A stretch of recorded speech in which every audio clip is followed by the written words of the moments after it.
আল্লাহ রসুল সাল্লাল্লাহু আলাইহি আলিহি ওয়াসাল্লাম হাদিস শরীফের মধ্যে বলেন, লাইসা শাইউন আকরামা আলাল্লাহি মিনাদ দুআ। আল্লাহ পাক রব্বুল আলামিনের কাছে অতীব গুরুত্বপূর্ণ একটি বিষয় হচ্ছে দোয়া।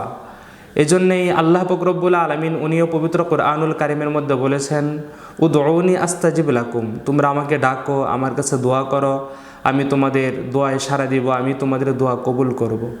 এজন্য আমরা যারা আল্লাহ পাক রব্বুল আলামিনকে ভালোবাসি এবং আমাদের মনের সমস্ত দুঃখ দুর্দশা দিন শেষে এই জন্য আল্লাহ পাক রব্বুল আলামিনের কাছে আমরা উপস্থাপন করি। সালাতের শেষ হোক, সালাতের শুরু হোক, অর্থাৎ যখনই আমরা সময় পাই তখনই আল্লাহ পাক রব্বুল আলামিনের কাছে আমরা দোয়া করে থাকি। এজন্য আমাদের প্রত্যেকের একটি কমন অভিযোগ আমাদের মধ্য থেকে আসে যে আমরা আল্লাহ পাক রব্বুল আলামিনের কাছে এত অধিক পরিমাণে দোয়া করি এবং আল্লাহ পাক রব্বুল আলামিন আমাদের কাছ থেকে দোয়াটাই চান, তারপরে আল্লাহ তাআলা আমাদের দোয়া কেন কবুল করেন না? এই যে আল্লাহ পাক রব্বুল আলামিনের কাছে আমাদের একটি অভিযোগ, সেটার পিছনে আমরাই দায়ী। কেননা আল্লাহ রসুল সাল্লাল্লাহু আলাইহি আলিহি ওয়াসাল্লাম তিরমিজির বর্ণনা ইরশাদ করেছেন, হযরত ফাদালা ইবনে উবাইদ রাদিয়াল্লাহু তাআলা আনহু উনি হাদিস মুবারক বর্ণনা করেছেন।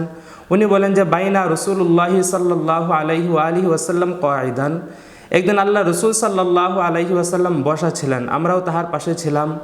তখন একজন ব্যক্তি ইসদাখালা রজুলুন, একজন ব্যক্তি রসুল করিম সাল্লাল্লাহু আলাইহি আলিহি ওয়াসাল্লামের সম্মুখে প্রবেশ করলেন, ফাসল্লা এবং নামাজ আদায় করলেন এবং নামাজ আদায় শেষ করেই উনি আল্লাহ পাক রব্বুল আলামিনের কাছে দোয়া করতে লাগলেন, আল্লাহুম্মা গফিরলি ওয়ারহামনি, আল্লাহ আমাকে ক্ষমা করে দিন এবং আমার উপর দয়া করুন।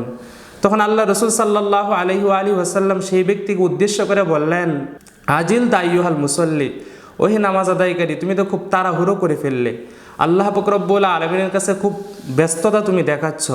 তখন প্রিয় নবী সাল্লাল্লাহু আলাইহি ওয়াসাল্লাম তাকে নসিহত করে বললেন যে সল্লাইতা, তুমি যখন নামাজ শেষ করবে, ফাকওয়াত্তা, তখন বসবে, ফাহমাদিল্লাহ বিমা হুয়া আহলুহু, এবং উপযুক্ত শব্দ দ্বারা আল্লাহ পাক রব্বুল আলামিনের প্রশংসা করবে, তারপরে সল্লি আলাইয়া, এবং আমার উপর দুরূদ শরীফ পড়বে, অতঃপর আল্লাহ পাক রব্বুল আলামিনের কাছে দোয়া করবে।